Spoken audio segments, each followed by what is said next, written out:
and this is Advanced Sports Talk. So, UFC 287 has concluded and is in the books. And man, what a card. Alright, so before I get into the main event, first, honorable mentions. My man Kevin Holland defeated Santino Ponzinibbio. And it took him a minute, but yeah, he eventually ended up knocking him out with a left hook. So, yeah. And next, Gilbert Burns versus Jorge Masvidal. Gilbert Burns got the decision over him. Unanimous decision, mind you. He thoroughly dominated it.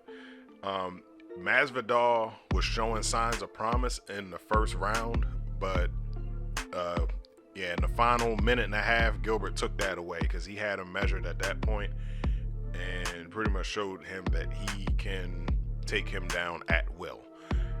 But hey, Masvidal ain't go out and like no sucker. He at least went the distance.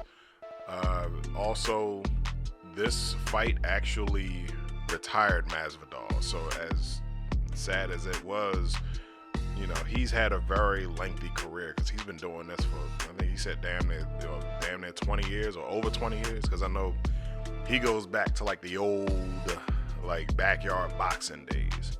In fact, yeah, that's why they featured that on the game that, you know, he's sponsored on. But you know, like, he's had a good career. He's got some decent highlights. You know, he's BMF champ. He got the fastest knockout in UFC history with that flying knee to Ben Askren. And, you know, and he's forever immortalized on the cover of UFC 4. So, there we go. But, now, let's get into this main event. Israel Adesanya versus Alex Pereira. And, man, Adesanya was coming back for vengeance. And, you know, like, yeah, because at that point, you know, at the point of the last fight, that means Pereira has 2 knockouts over him and 3 total victories. So let's give some recap. You know, he had two bouts in kickboxing, and he dealt Izzy his first loss by decision. Izzy thought that he did enough to win the fight, so they got a rematch. Tried to get a little bit more aggressive, and in getting aggressive, he left himself open, got knocked out cold, and then in the epic rematch, or the epic first meeting in UFC, they had Izzy was ahead 4 rounds to 1. No, he was ahead by all 4 rounds, 3 rounds to 1 if you want to be generous, and and he got caught, got woozy, and Pereira took advantage and ended up getting the finish. So, all right, now that we're all caught up,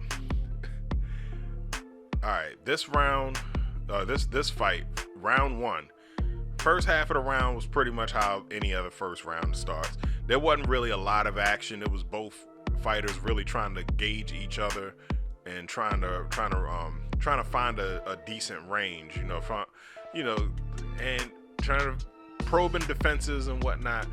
And then the action started picking up later in the second half of the first round.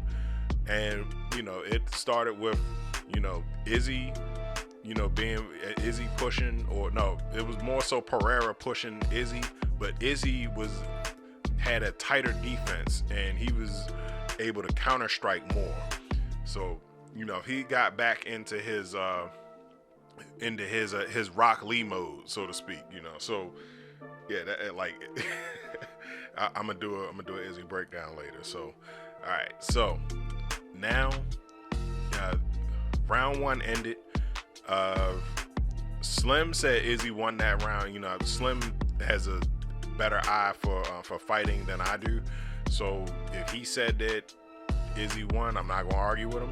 You know, especially because he's saying Izzy won the round. So yeah, but then let's see. So coming into the second round, this is when the lightning happened. This is when the fight really picked up.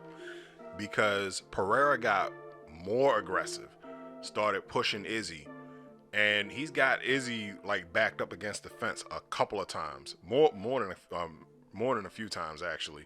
So what I've noticed about Izzy was that in this fight, usually how he fights is if he's getting pressured, he'll usually escape, reposition, and then come back at him, or he'll counter strike.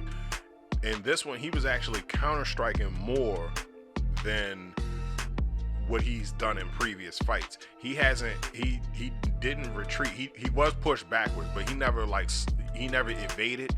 He stepped up and met the aggression.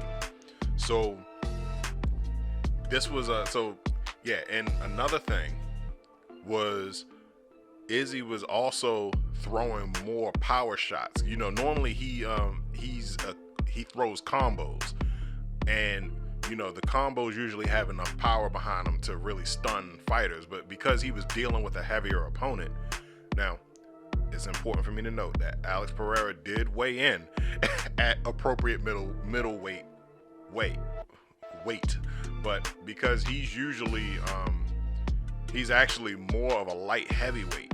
So Izzy approached this fight similar to how he approached the fight with Jan Blachowicz when he went up for the to try to take the light heavyweight title for the super fight.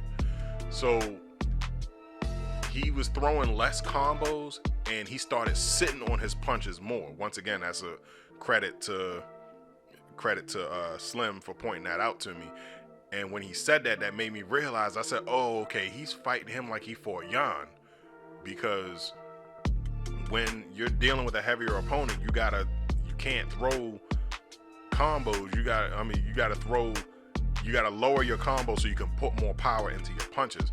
And in that second round, there wasn't a punch that didn't have less than 75% of his body weight behind it. So so he was throwing shots to really like hurt Pereira. And that's what you got to do, especially when you're up against somebody that does what you do, and he's heavier, so he does what you do better, you know. So yeah. But like his leg kicks were more effective. That's actually what happened in the first round. And Izzy had to switch stances a few times. I mean, not the first round, the first fight. But yeah, in any case, all right. Getting back to this one, there was a case where, like I said, this entire round Pereira was pressuring Izzy, but Izzy stepped up to meet it. And there was times where Izzy came back and pressured Pereira. But this is what did it. Pereira got Izzy up against the fence, and how Izzy curled up in a very Ali-like fashion, right? And at that point I said, hold up. That's the rope-a-dope. And as soon as I came to that realization, you know, because Pereira was throwing haymakers and bombs, and he was trying to finish Izzy and get him up out of there. And Izzy found that one opening and came over top with the right hook. Wow, rocked his ass right in.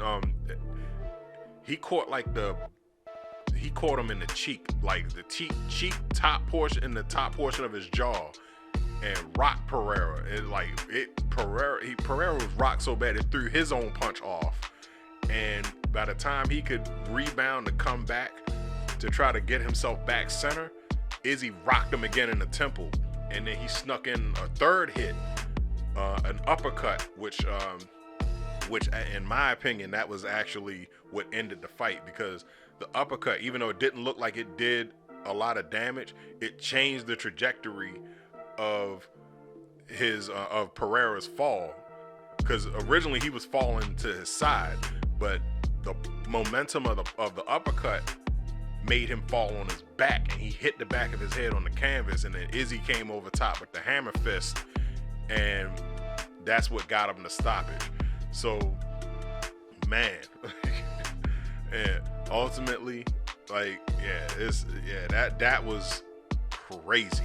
Now, just because Izzy knocked him out, don't mean that the fight could not have gone Pereira's way. Like I said in my prediction video, just because, like, you know, there's a victory, like, that's not to say that those fights weren't close. Because, yeah.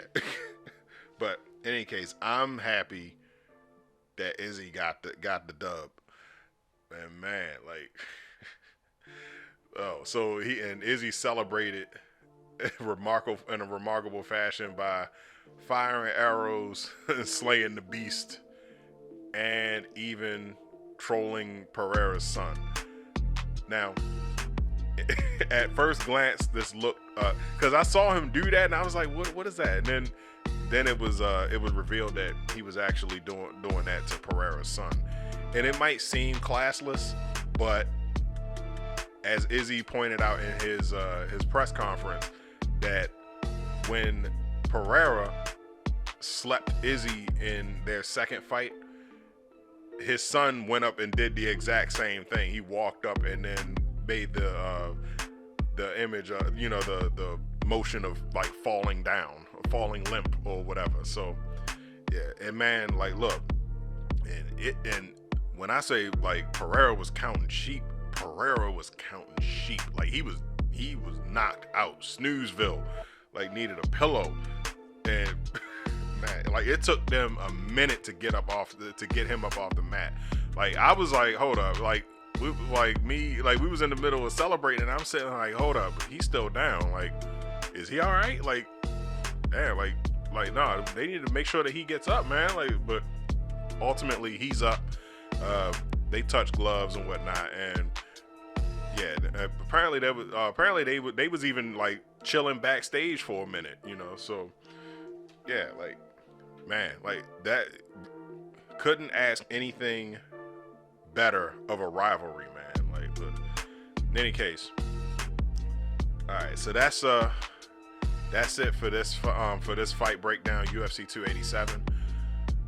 We're gonna see what's next for Adesanya. I'm gonna have to do a breakdown video for that. So in any case, put your comments down below. Let me know what you thought of the UFC 287. Was there any fights that interested you? How did you feel about Izzy winning? Do you think he deserved it? Do you think he got lucky? Put your comments down below. We're gonna chop it up in the comment section. My name's Advance. Don't forget to like, share, subscribe on everything. I'm out.